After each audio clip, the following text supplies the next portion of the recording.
Assalamu alaikum dear students. Welcome back to the new lecture of class 10 chapter number 1.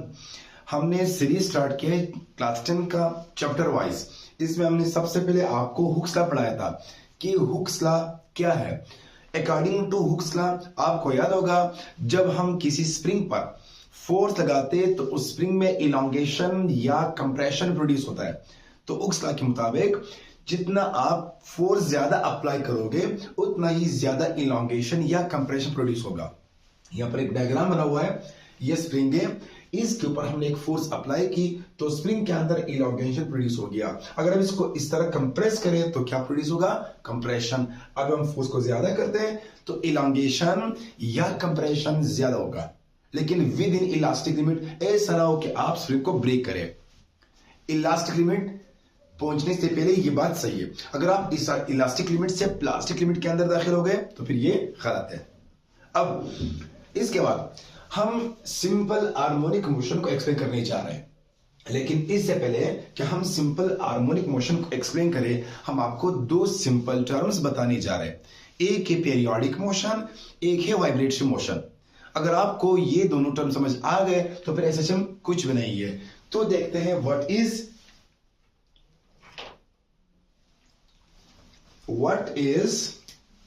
Periodic motion. सबसे पहले कौन सा motion पढ़ते हैं? Periodic motion. पेरियोडिक मोशन क्या है, हम क्यों पढ़ते हैं? क्योंकि एसएचएम को समझने के लिए आपको पीरियोडिक टर्म और वाइब्रेटरी मोशन आना चाहिए. सही है, चलिए समझते हैं. पेरियोडिक मोशन क्या है. अगर हम दो डायग्राम एक्सप्लेन करें तो आई होप आसानी से समझ आ जाएगा. We will understand easily. Let सबसे पहले हमारे पास ये एक सर्कल है. Let this is a circle. Clear? It is centre of the circle और एक बॉडी इस सर्कल के अंदर घूम रही है. लेट ये एक बॉडी है जिसका मास m है. ये इस सर्कल के अंदर इस डायरेक्शन में घूम रही है एंटी क्लॉकवाइज. सही है, okay. Let body point A पर है. For example body point A पर है तो बॉडी ने मोशन स्टार्ट किया. बॉडी पॉइंट ए से आते आते यानी बॉडी ने यहां से आकर फिर वापस वही पोजीशन गेन की जहां से उसने स्टार्ट लिया था. मतलब बॉडी ने one cycle, one rotation complete किया. वन साइकिल या वन रोटेशन. अच्छा, एक साइकिल को पूरा करने के लिए, एक चक्कर को काटने के लिए जितनी टाइम रिक्वायर्ड इसको हम क्या बोलते हैं? टाइम पीरियड बोलते हैं. सो सपोज याद होगा आपको time period. The time required to complete one rotation, one चक्कर, one cycle is called time period. So इस बॉडी ने यहां से आते हुए फिर यहां आकर जो टाइम ली, लेट वो टाइम है for example capital T. Time period. सही है, ओके. बॉडी ने वापस यानी बगैर रुकी हुई बॉडी फिर से ए से स्टार्ट होगी, यानी बॉडी फिर इस डायरेक्शन में आ रही है, आ रहे फिर ए पर आप पहुंची. अगर रास्ते में बॉडी की स्पीड चेंज ना हुई हो, if the speed of the body is not change, तो बताए दूसरी बार वो कितनी टाइम लेगा? वो लेगा टाइम 2t, क्योंकि एक टी तो पहले ही कवर की, मतलब पहले रोटेशन मुकम्मल करने के लिए कितनी टाइम ली? Capital T. सब अगर दो रोटेशन हो गए तो फिर 2t. इसी तरह अगर 3 रोटेशन हो गए तो फिर क्या? 3t. मतलब ये बॉडी इक्वल टाइम में एक चक्कर मुकम्मल करने की कोशिश कर रही है. मतलब बॉडी कंप्लीट्स वन रोटेशन या each rotation in equal time. मतलब body repeats its motion in equal time. Body repeats its motion in equal time. Okay, ये तो पहला एग्जांपल. दूसरा, सपोज ये एक वॉल है. Let this is a wall और यहां पर एक फॉर एग्जांपल आंट है. आंट तो सब जानते हैं, वो आंट नहीं भाई, आंट नहीं, चोंटी आंट है. ये आंट इसके ऊपर चलने की कोशिश कर रही है. सो लेट आंट ने चलना स्टार्ट किया. चढ़ते चढ़ते आंट यहां तक आ गई, हाइट h तक. कहां तक? हाइट h तक। ओके, जब ये यहां पहुंची तो अचानक गिर गई, मतलब यहां से यहां तक पहुंचने के लिए सपोज टाइम ये थी और फिर गिर गई, दोबारा से स्टार्ट किया, फिर यहां आते आते कितने टाइम लिए? टी टाइम, फिर से वापस गिर गई, फिर स्टार्ट। मतलब अगर हम इसको डायग्राम से, ग्राफ से जाहिर करें तो शायद कुछ इस तरह हो जाए। इसको हम हाइट मान लेते हैं, इसको टाइम मान लेते हैं। सो ये देखें, ये आगे आगे अचानक गिर गई, हाइट 0, मतलब यहां से यहां तक टाइम टी लिया। वैसे तो ये हाइट ये टाइम है। सो टाइम गुजरते गुजरते ये यहां तक आप पहुंची, मतलब यहां तक अचानक गिर गई तो 0 हाइट, फिर से स्टार्ट, अचानक गिर गई, फिर से स्टार्ट, अचानक गिर गई। मतलब ये बॉडी, ये आंट इक्वल टाइम में हाइट कवर कर रही है, फिर से गिर गई, इक्वल कर रही है, फिर से। मतलब ये आंट इक्वल टाइम में अपनी मोशन को रिपीट कर रही है। ऐसे मोशंस को हम पीरियोडिक मोशंस बोलते हैं। जिस तरह हर सुबह स्कूल की घंटी 8 बजे लगना, 9 बजे लगना, जिस तरह हर सुबह सूरज का मशरिक से तलु होना, जिस तरह हर शाम को सूरज का मगरिब की तरफ डूब जाना, ये सब क्या है? ये सब के सब पीरियोडिक मोशंस है। तो वो मोशंस जो अपने आप को फिक्स टाइम्स में, फिक्स इंटरवल में अपने आप को रिपीट करे, ऐसे मोशन को पीरियोडिक मोशन बोलते हैं। So what is periodic motion? Motion that repeats itself after regular or fixed intervals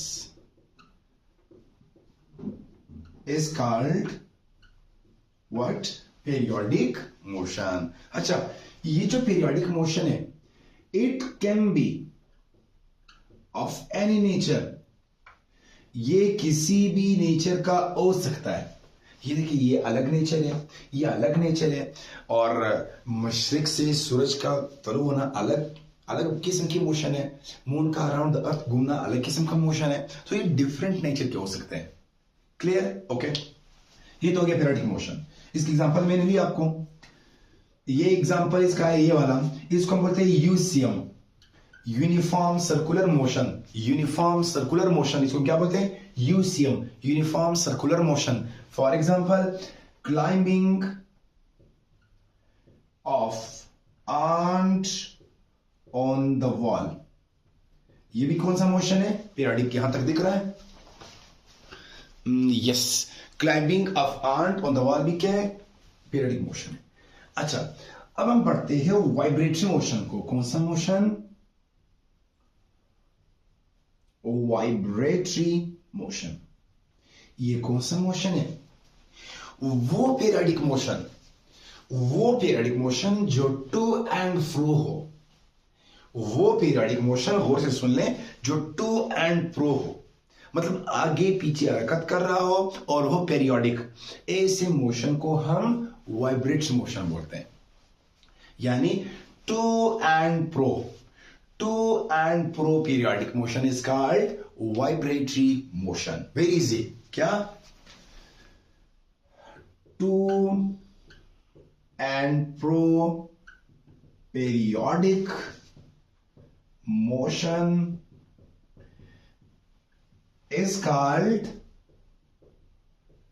vibratory motion. To and pro periodic, मैंने बताया था आपको, पीरियोडिक मोशन किसी भी नेचर का हो सकता है, चाहे अप डाउन, चाहे सर्कुलर मोशन, जो भी हो, सबके सब क्या पीरियोडिक है। लेकिन उनमें से वो पीरियोडिक जो टू एंड फ्रो हो, इसको हम क्या बोलते हैं? Vibratory motion. What is vibratory motion? बोलो। The to and fro periodic motion is called vibratory motion. अच्छा, सुन ले, अगर हम इसके सिंपल डायग्राम बना दें तो सपोज एक बॉडी यहां पर मौजूद है, लेट एक बॉडी यहां पर है।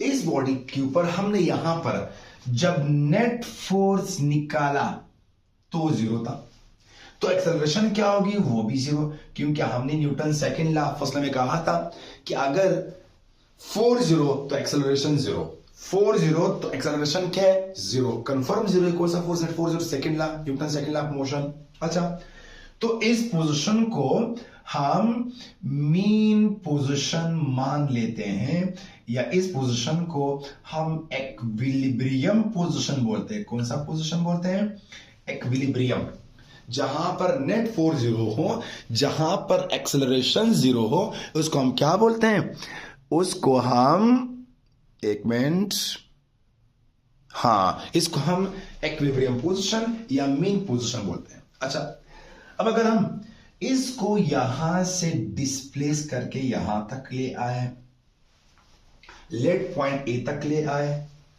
सपोज ये स्प्रिंग है इस पोजीशन पर था, तो ये फोर्स कैंसल आउट, तो नेट फोर्स कितना है 0, तो कौन सा पोजीशन इक्विलिब्रियम पोजीशन पहले ही लिखा है। अब ये फोर्स है ही नहीं, अब हमने ये फोर्स अप्लाई की, we have applied this force. अब on applying the force external the mass will move towards point A, तो ये आ गया ए तक, मतलब mass has reached point A. अब आप बताएं क्या स्प्रिंग के अंदर एक फोर्स जनरेट नहीं होगा? आपने देखा होगा जब हम स्प्रिंग को इलांगेट करते हैं तो स्प्रिंग फिर से अपने पोजीशन तक जाने के लिए बेचैन होता है, ट्राई करता है, क्यों? वो फोर्स लगाता है। कौन सा फोर्स? उस फोर्स को हम बोलते हैं रिस्टोरिंग फोर्स। अगर स्प्रिंग को कंप्रेस करे, दबा ले, तो फिर भी स्प्रिंग पीछे की तरफ धकेलना शुरू करता है, कोशिश करता है, क्यों? वो फोर्स लगाता है। कौन सा फोर्स? Restoring force. मतलब यहां स्प्रिंग में एक फोर्स जनरेट होगा जिसको हम रिस्टोरिंग फोर्स बोलते हैं। तो यहां पर भी एक फोर्स जनरेट होगा जिसको हम क्या बोलते हैं? रिस्टोरिंग फोर्स बोलते हैं। अब इस पॉइंट को अगर हम अपना फोर्स यहां से हटा दें, मतलब if we remove our force, so the only force is, अगर हमने इसको पकड़ के रखा हुआ है इस मास को, तो ये फोर्स इस फोर्स के बराबर है, तो ये कभी नहीं जाएगा क्योंकि आपने इसको रखा हुआ है।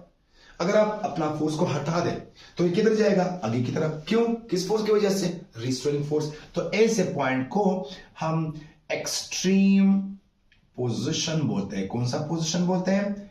एक्सट्रीम पोजीशन वो पोजीशन है जहां पर नेट फोर्स कभी भी 0 नहीं है और जहां पर नेट फोर्स मैक्सिमम है। ऐसे पॉइंट को हम एक्सट्रीम पोजीशन ही बोलते हैं।